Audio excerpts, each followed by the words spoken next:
boa noite a todos aqui presentes. Um bom dia, boa tarde, boa noite para quem estiver assistindo esse videozinho depois.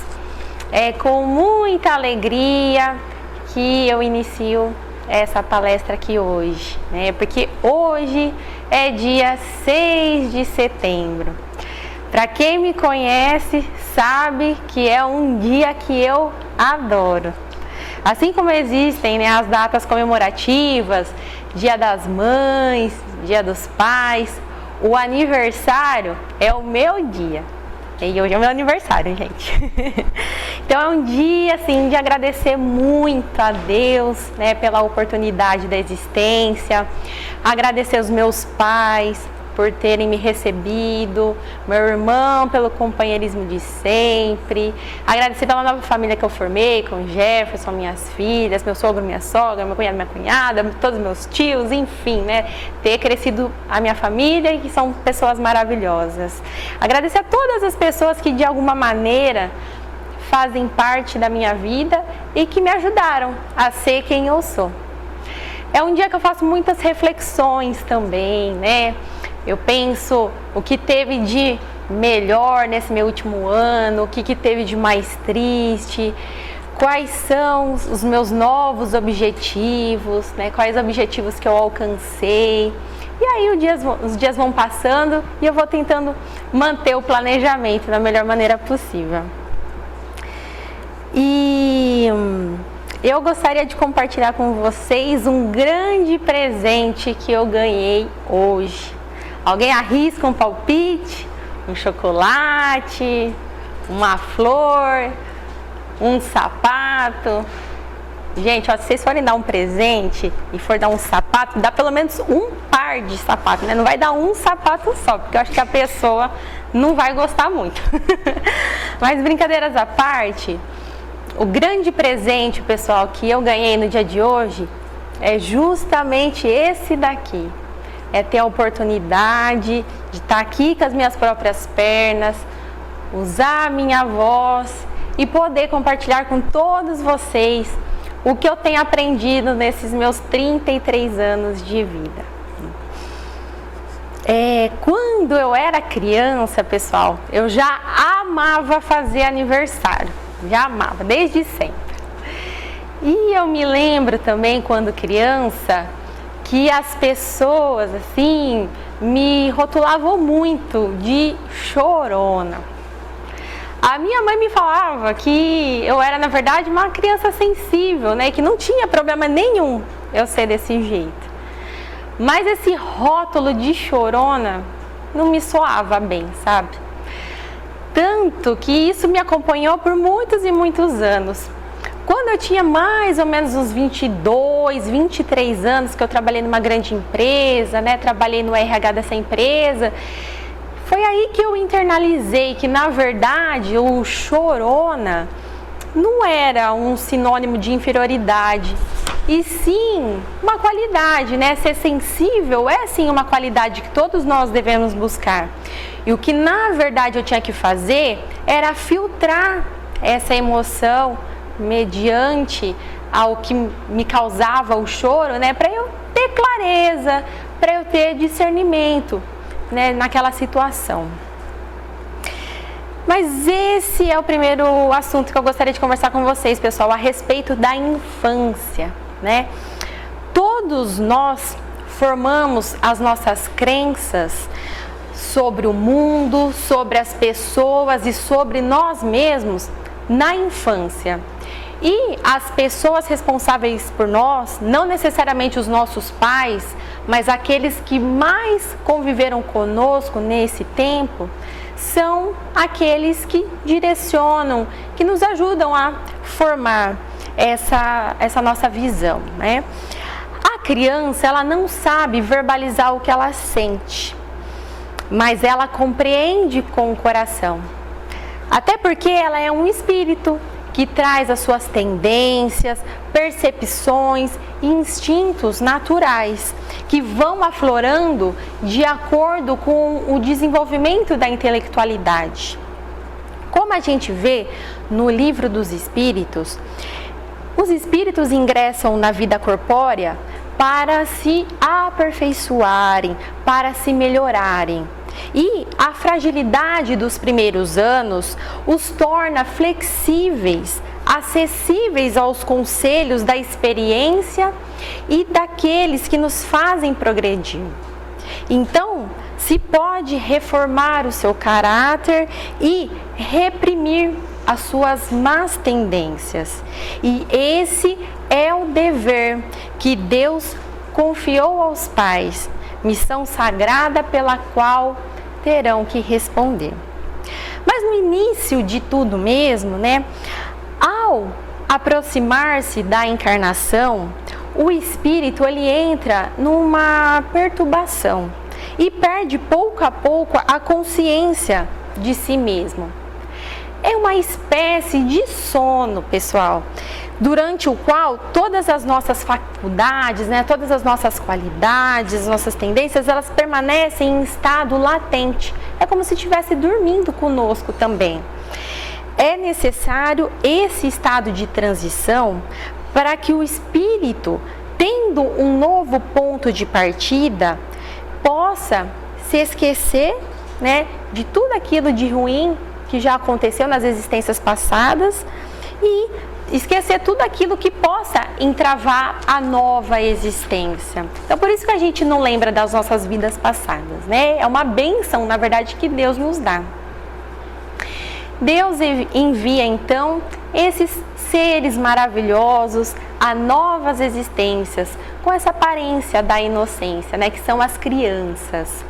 Mesmo uma criança de natureza má, ou seja, que lá atrás fez um monte de coisa errada, foi uma pessoa muito má, as suas faltas são cobertas pela não consciência dos atos.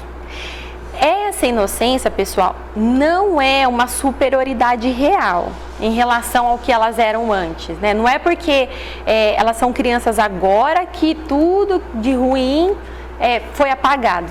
Também não é isso, A criança, ela é uma imagem do que elas deveriam ser. E isso nós vemos quando Jesus diz aquela frase que todo mundo conhece, Deixai vir a minhas criancinhas, pois delas é o reino dos céus. Falando sobre essa frase de Jesus, nós destacamos a pureza do coração, Porque ela é inseparável da humildade e da simplicidade. E exclui toda a ideia de orgulho e de egoísmo. Por isso que Jesus toma a infância como emblema dessa pureza. E é o que todos nós deveríamos nos esforçar para praticar todos os dias. E também nós não podemos deixar de ressaltar o deixai vir a mim, as criancinhas, Que é diferente do venham crianças, venham, Nessa ocasião, estava Jesus e várias pessoas, várias querendo se aproximar dele, E aí algumas seguravam as crianças para as crianças não terem esse acesso até Jesus, E aí ele fala, deixai vir a mim. E por que ele não fala, então, venham crianças? Ele poderia ter falado assim, mas ele não falou. E por quê? Porque ele passa para a gente essa responsabilidade de estar conduzindo essas crianças para que eles possam se tornar pessoas de bem. Eu li uma frase que me chamou muita atenção e eu queria também compartilhar com vocês. A criança é como uma árvore. Alimenta-se do meio e que se desenvolve, absorvendo seus elementos e produzindo a fotossíntese espiritual, que beneficiará a todos os que a cercam de cuidados e atenção. O exemplo é, assim, o meio mais eficiente de renová-la, desligando a sua mente do passado para que ela inicie uma nova vida. Nos mostrando, que não importa o que tinha no germe dessa semente que foi plantada, mas sim dos nutrientes que ela tem à disposição, da oferta de água que ela tem, do solo, da luz, enfim, quanto melhor as condições que essa criança se desenvolve, mais benefícios a todos, né? A todos que a cercam.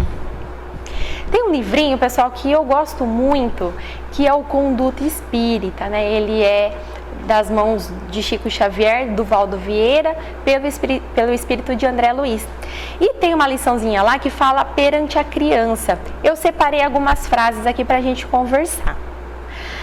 Ver no coração infantil o esboço da geração próxima, procurando ampará-lo em todas as direções, né? Como nós veremos aqui no capítulo, né?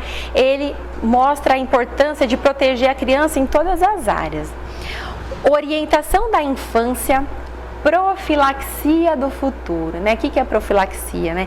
São medidas preventivas para a preservação da saúde, né? Então, olha o que o André Luiz fala aqui pra gente, né? A importância mesmo da gente orientar essas crianças, né? Solidarizar-se com os movimentos que digam respeito à assistência da criança, melhorando métodos e ampliando tarefas. Educar os pequeninos é sublimar a humanidade. Então mostra aqui pra gente a nossa obrigação social, que independente do núcleo que a gente participe, seja aqui no centro, seja na igreja, seja alguma instituição municipal, né, estadual, que a gente possa se doar para trabalhos que existam, né, para projetos que existam referente à criança, porque com certeza essa nossa contribuição vai ser de muita valia. É essencial que a gente tenha essa visão, porque a gente espera muito que as instituições façam, né, que a gente também possa ajudar essas instituições, fazer a nossa parte também. Colaborar decididamente na recuperação das crianças desajustadas e enfermas, pugnando, né, nos esforçando pela diminuição da mortalidade infantil. Na meninice corpórea, o espírito encontra ensejo de renovar as bases da própria vida. Então, vem falar pra gente a importância de a gente cuidar da saúde das crianças, né? Principalmente aquelas que a gente conheça com menores condições, tanto condição social mesmo, condição financeira. De repente, ver a criança doente, orientar a mãe a levar no médico direitinho, talvez ajudar com um remédio, que a gente tem essa preocupação, porque às vezes a gente foca tanto nos nossos filhos, né, na nossa família, e acaba esquecendo de vizinhos, de pessoas que precisam muito da nossa mãozinha, né? Porque a gente tem esse olhar também caridoso para as crianças, em especial quando se encontram enfermas. Os pais espíritas podem e devem matricular os filhos nas escolas de moral espírita cristã, para que os companheiros recém-encarnados possam iniciar com segurança a nova experiência terrena. Os pais respondem espiritualmente como cicerones, né, guia turístico, dos que ressurgem no educandário da carne. E aí, aqui então, pessoal, vem falar pra gente sobre a educação, a importância da educação. E sobre a educação, tem uma frase do senhor Leon Denis, que era um grande educador, e ele fala que é pela educação que as gerações se transformam e se aperfeiçoam. Para uma sociedade nova, é necessário homens novos. Por isso, a educação, desde a infância, é de importância capital. Não basta ensinar à criança os elementos da ciência. Aprender a governar-se, a conduzir-se como ser consciente e racional é tão importante quanto saber ler, escrever e contar. É entrar na vida armado não só para a luta material, mas principalmente para a luta moral.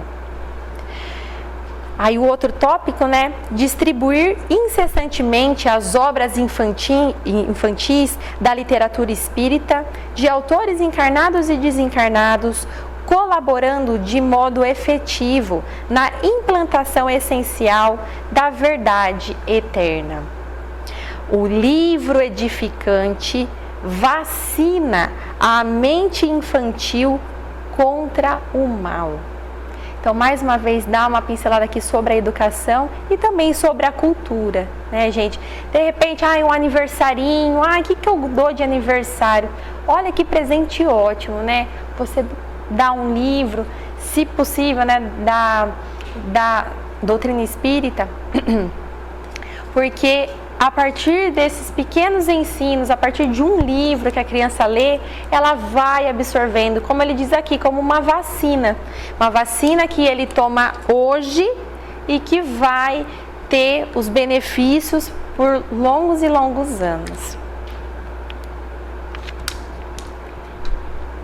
Observar quando se deve ou não conduzir as crianças a reuniões doutrinárias. A ordem significa artigo de lei para toda a idade.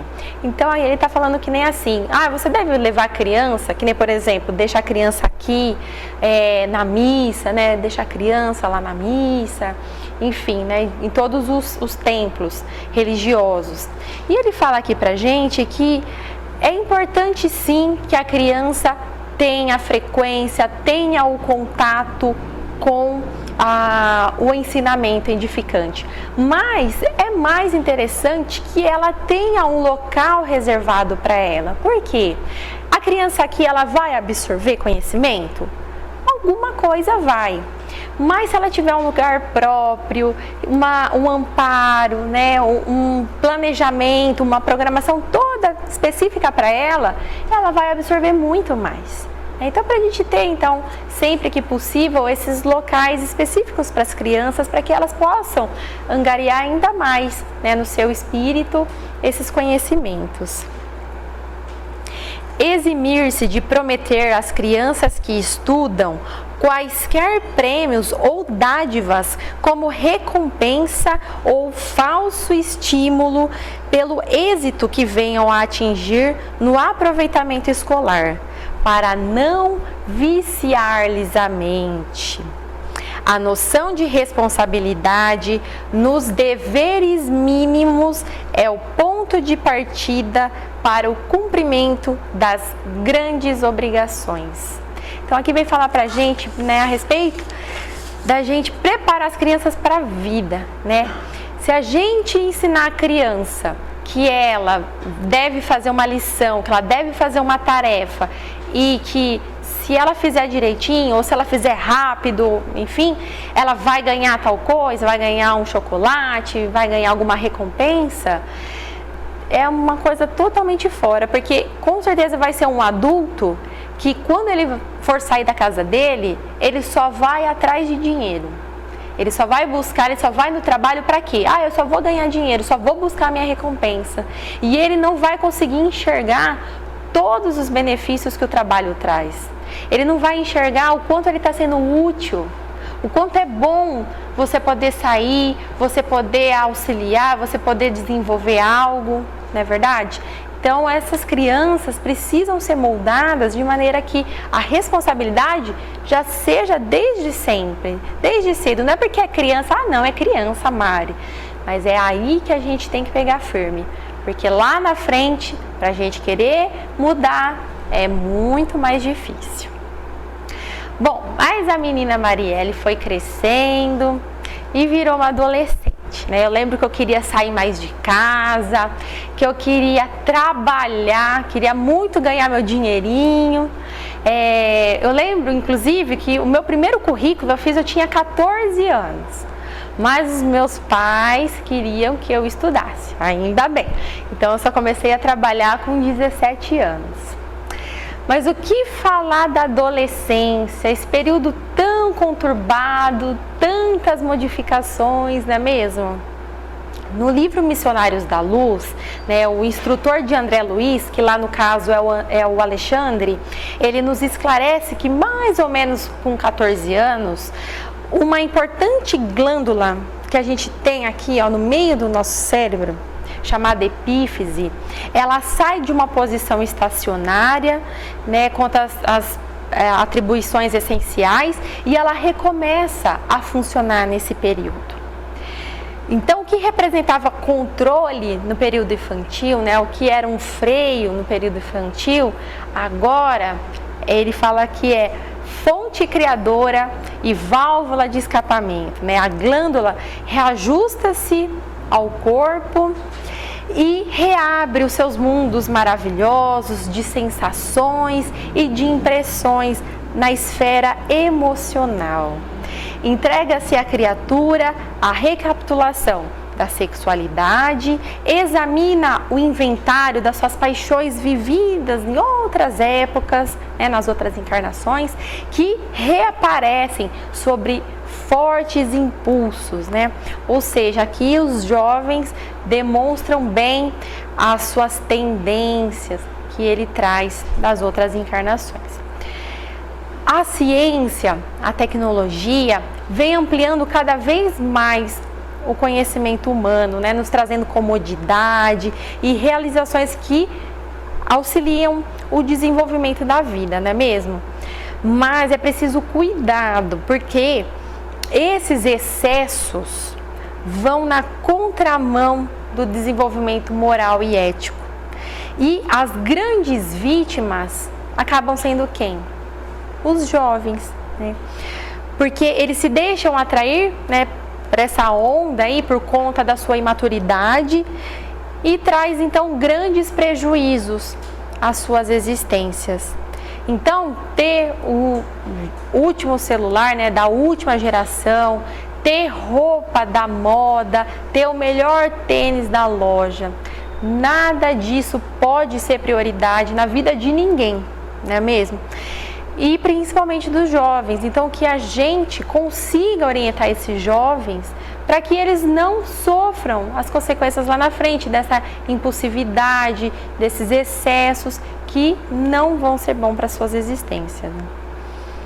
Essa educação que reúne os valores éticos da família, da sociedade, da religião, é que precisa ser ensinada aos nossos jovens. Não, porém, uma religião convencional, mas que possua fundamentos filosóficos, científicos, na moral ensinada e vivida por Jesus. Os adolescentes nessa época se sentem muito perdidos, né? Porque eles nem se encaixam mais na panelinha das crianças, né, dos assuntos infantis, e também não se encaixam nos assuntos dos mais velhos, dos adultos. Então, por isso que ele sempre procura muito o igual, né? Os que têm a mesma idade que ele, para discutir suas dificuldades, para conversar sobre seus problemas. E aí que é uma oportunidade legal a gente juntar todo mundo, juntar toda a galera, né? No caso, quem tenha filho, né? Juntar os amigos dos filhos e conversar sobre essas dificuldades, sobre esses problemas, para que a gente esteja nesses minutos aí orientando, mostrando para eles o caminho certo, né? Vocês lembram do programa Pinga Fogo, que tinha na extinta TV Tupi? Nós tínhamos então o Chico Xavier respondendo a perguntas. E no ano de 72, foi perguntado para ele o seguinte, ó: a inquietação da juventude é uma constante desde muitos séculos. O homem, em uma faixa que vai de 16 a 23 anos, ele é um rebelde. Depois, ele acaba se adaptando e sendo integrado à sociedade, né? Quando ele se torna adulto, né, ele já não tem mais aquele impulso que tinha antes. No exato instante que o homem se adapta à sociedade, o seu espírito evoluiu ou se acomodou? Aí o Chico responde pra gente: quando nos adaptamos para o bem essencialmente é sempre o bem dos outros, porque é do bem dos outros que nasce o nosso próprio bem. Hoje, muitas vezes, queremos tratar os nossos jovens como se eles fossem inimigos, e isso é um erro. Os nossos jovens são os nossos continuadores, trazem consigo uma vida diferente da nossa, impulsos originais que nós não podemos compreender em toda a sua extensão. Por que nós não podemos amar uns aos outros na condição de jovens e de adultos, cada qual vivendo dentro da sua época na experiência física? Por que é que nós, como adultos, não podemos resguardar a nossa independência, dando independência àqueles jovens que são a esperança da humanidade, os nossos filhos, nossos continuadores, para que eles realizem as missões que foram chamados pela encarnação? Allan Kardec, através da questão 385 do Livro dos Espíritos, trata disso com muita propriedade, né? Que os nossos filhos são espíritos que vieram de condições diferentes das nossas e são credores do nosso maior respeito. Nós falamos em diálogo e precisamos de diálogo. Nós falamos em comunicação e precisamos da comunicação, não apenas nos dias de desastres sentimentais. Conversar com os nossos jovens, conversar com os nossos pais como grandes amigos que se interligam através de suas experiências. A adolescência da Mari foi terminando e foi dando espaço então para a vida adulta, né? Mais responsabilidades, mais conquistas, né? Foi nessa época aqui que eu terminei os meus estudos, que eu fui morar fora, que eu me casei com Jefferson, que conheci o Espiritismo, enfim, um monte de coisa boa aconteceu, né? E nessa fase também que eu entendi que a vida, ela é uma constante adaptação, né? E o que é o adaptar? Né? É tornar apto, adequar, ajustar, né? Ajustar a nossa lente de como a gente vê a vida.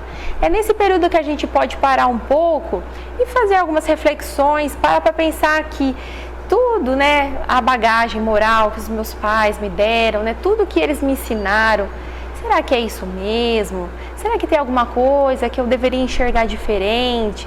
Pra vocês terem uma ideia, nessa época que eu parei para pensar assim, a minha mãe nunca foi de fazer brócolis em casa. Acho que é porque ela não gostava, né? E aí eu falei assim, gente, brócolis é tão bom para a saúde, vou começar a fazer brócolis para mim. Então, sabe, gente, umas coisas simples dessa, é parar para pensar mesmo. Caramba, toda a vida eu pensei isso, mas será que não pode ser diferente? Porque afinal de contas, pessoal, nós somos o resultado de uma evolução de bilhões de anos. E quanto mais que nós podemos ainda nos desenvolver, não é mesmo? Se Jesus fala, né, que nós somos deuses, né, e que a gente pode se espelhar no exemplo divino que Jesus foi, então olha o quanto que a gente ainda pode evoluir. Mas para a gente evoluir, a gente tem que caminhar no rumo certo. E o primeiro passo para esse rumo é o conhece-te a ti mesmo. Se a gente não for 100% sincero conosco mesmos, a gente pode até sair do lugar, mas com passos muito mais devagar do que a gente poderia passar, né? Porque a gente poderia seguir. E essa jornada, gente, de autoconhecimento, ela é muito maravilhosa. Eu mesma fiz com a ajuda da minha terapeuta maravilhosa e eu recomendo a todos vocês também, viu? Mas eu entendo que cada um tá num estágio diferente da sua vida, né? E que talvez não esteja preparado para tal. A consequência da falta de sinceridade conosco mesmos, gente, acarreta o que a Nete Guimarães diz numa das palestras dela, né? É como a gente mexer no computador, né? O nosso cérebro é como um computador. Quando a gente liga o computador, aí a gente vai mexer na internet, vai mexer em algum programa, enfim, a gente está ali, né? Acessando aquilo. Só que a gente não percebe que atrás desse programa que a gente está mexendo, existem vários outros programas rodando. Para o computador mesmo poder ligar, existem vários outros programas. E esses programas que a gente não vê, na verdade o nosso inconsciente, é como o nosso inconsciente, né? São coisas que nós temos arquivadas em algum lugar muito profundo, como se fosse uma gaveta bem funda num armário. E uma gaveta que nós temos medo de abrir. Por isso que é então importante uma ajuda profissional, porque os psicólogos eles nos auxiliam nesse processo de abrir essa gaveta, né, para nos livrarmos de traumas, de crenças limitantes que nascem na infância e ficam dentro da gente em algum lugar mais ou menos escondido. Depende, né, de cada pessoa. Tem pessoa que é mais escondida, tem pessoa que é menos escondida.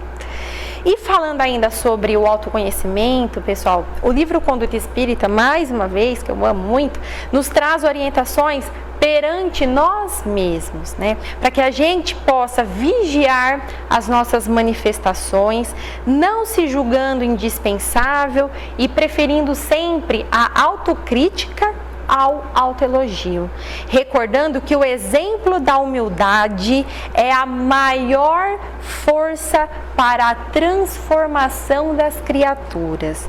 Toda presunção evidencia afastamento do evangelho, né? Então, se é aquela pessoa convencida, né?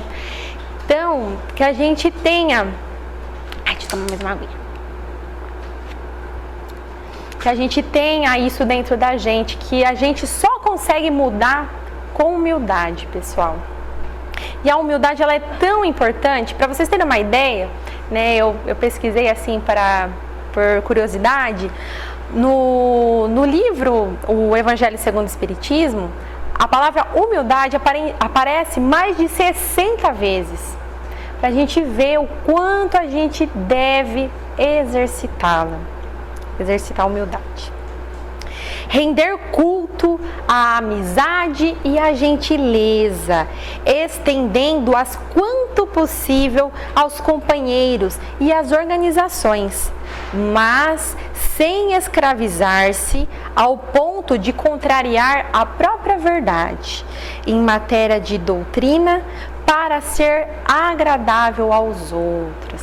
Isso aqui, pessoal, eu até gostaria de comentar com vocês, porque eu passei muito recentemente essa experiência aqui.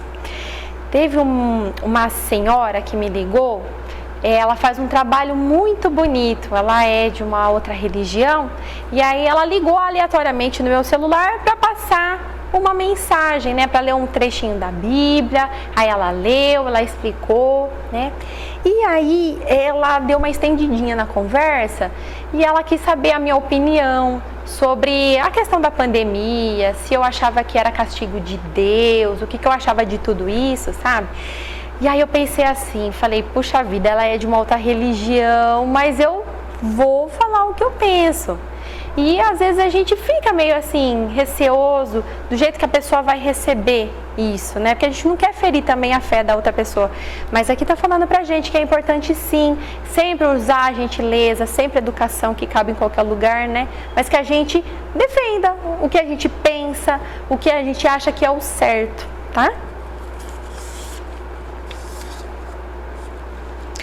Na vida adulta, pessoal, a gente tem que assimilar da maneira mais profunda possível o termo responsabilidade. Tudo que nós traçamos é com o nosso próprio punho. Nós teremos que colher o que nós plantarmos. E o que temos de bagagem moral e intelectual pode ser amplamente utilizado e fazermos bom uso, ou não. Se eu cheguei na vida adulta e eu percebi que eu só tenho uma pochetinha de conhecimento, seja moral ou intelectual, eu preciso correr atrás para desenvolver e para angariar mais. Nós devemos, claro, em todas as circunstâncias, sermos gratos, né, aos nossos pais, aos nossos responsáveis, por tudo aquilo que eles tiveram capacidade de nos prover. Mas agora compete a mim tomar o leme da minha vida e navegar em outras águas. E por falar em nossos pais, Vocês já ouviram aquela frase assim, ó? Ah, eu gostaria de ser pelo menos metade do que o meu pai e a minha mãe foi para mim? O que vocês pensam a respeito dela? Vocês já pararam para refletir já sobre isso? Eu vou dar minha opinião, tá? Quando eu penso sobre ela, eu vejo justamente isso que a gente falou aqui, né? Existe muito respeito, existe muita gratidão que é necessário. Mas, pela lei da evolução, como que uma geração posterior vai ter metade da sabedoria da anterior? Não pode, né, pessoal? Então a gente tem que correr atrás, a gente tem que fazer por onde. E isso a gente pode começar exercitando, provendo o melhor que a gente puder para os nossos pais, né? Ser amigos dos nossos pais, honrá-los em todas as suas necessidades. E para encerrar, pessoal, eu gostaria de trazer o assunto maternidade, que foi a minha última grande transformação de todas essas que a gente conversou hoje, né? Quando eu me tornei mãe, pessoal, tudo fez sentido para mim, né? Mas antes de fazer sentido, tudo mudou. E aí eu precisei me encontrar para fazer esse sentido.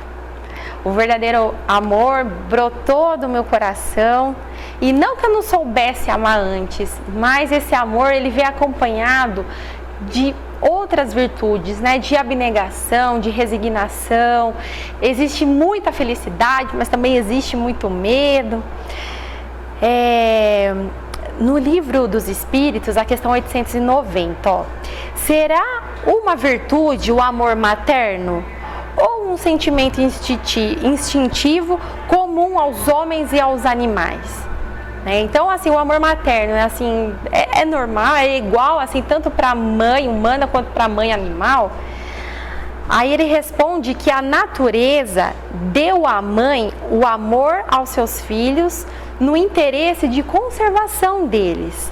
No animal, porém, esse amor se limita às necessidades materiais e cessa quando desnecessários se tornam esses cuidados. Já, né, na mulher, né, no homem, persiste pela vida inteira e comporta um devotamento e uma abnegação que lhe são virtudes. Sobrevive mesmo à morte e acompanha o seu filho no além-túmulo. Tem um outro livro também, pessoal, que é da Joana de Ângeles, né, que é o Autodescobrimento, uma busca interior. Ela fala também sobre a responsabilidade, né, que ela resulta de um amadurecimento psicológico e é adquirida pela vivência das experiências humanas. Harmoniza o dever com a compreensão das necessidades dos outros, conciliando o cumprimento das atividades com as circunstâncias nas quais se apresentam. E essa frase aqui, quando eu li, eu falei assim, puxa vida, isso aqui me fez muito sentido, principalmente depois que eu me tornei mãe. Pra gente encerrar mesmo, gente, tem uma pergunta no Consolador, a questão 189, o que deve fazer a mãe terrestre para cumprir evangelicamente os seus deveres, conduzindo os filhos para o bem e para a verdade? Eu vou até tomar uma água. Gente, abre muito o coração, porque é muito bonita essa mensagem, tá? No ambiente doméstico, o coração maternal deve ser o expoente divino de toda a compreensão espiritual e de todos os sacrifícios pela paz da família. Dentro dessa esfera de trabalho, na mais santificada tarefa de renúncia pessoal, a mulher cristã acende a verdadeira luz para o caminho dos filhos através da vida. A missão materna resume-se em dar sempre o amor de Deus, o Pai de infinita bondade, que pôs no coração das mães a sagrada essência da vida. Nos labores do mundo, existem aquelas que se deixam levar pelo egoísmo do ambiente particularista. Contudo, é preciso acordar a tempo, de modo a não viciar a fonte da ternura. A mãe terrestre deve compreender, antes de tudo, que os seus filhos, primeiramente, são filhos de Deus. Desde a infância, deve prepará-los para o ambiente do trabalho e para a luta que os esperam. Desde os primeiros anos, deve ensinar a criança a fugir do abismo da liberdade, controlando-lhe as atitudes e concentrando-lhes as posições mentais, pois que essa é a ocasião mais propícia à edificação das bases de uma vida. Deve sentir os filhos de outras mães como se fossem os seus próprios filhos, sem guardar de modo algum a falsa compreensão de que os seus são melhores e mais altamente aquinhoados do que os das outras. Ensinará a tolerância mais pura, mas não desdenhará a energia quando seja necessária no processo da educação, reconhecida a heterogeneidade das tendências e a diversidade dos temperamentos. Sacrificar-se de todos os modos ao seu alcance, sem quebrar o padrão da gentileza espiritual da sua tarefa, grandeza espiritual da sua tarefa, pela paz dos filhos, ensinando-lhes que toda dor é respeitável, que todo trabalho edificante é divino e que todo desperdício é falta grave. Ensinar-lhes-á o respeito pelo infortúnio alheio, para que sejam igualmente amparados no mundo na hora da amargura que os espera, comum a todos os espíritos encarnados. Nos problemas da dor e do trabalho, da provação e da experiência, não deve dar razão a qualquer queixa dos filhos sem exame desapaixonado e meticuloso das questões, levantando-lhes os sentimentos para Deus, sem permitir que estacionem na futilidade ou nos prejuízos morais das situações transitórias do mundo. Será ela no lar o bom conselho sem parcialidade, o estímulo do trabalho e a fonte de harmonia para todos. Buscará na piedosa Mãe de Jesus o símbolo das virtudes cristãs, transmitindo aos que cercam os dons sublimes da humildade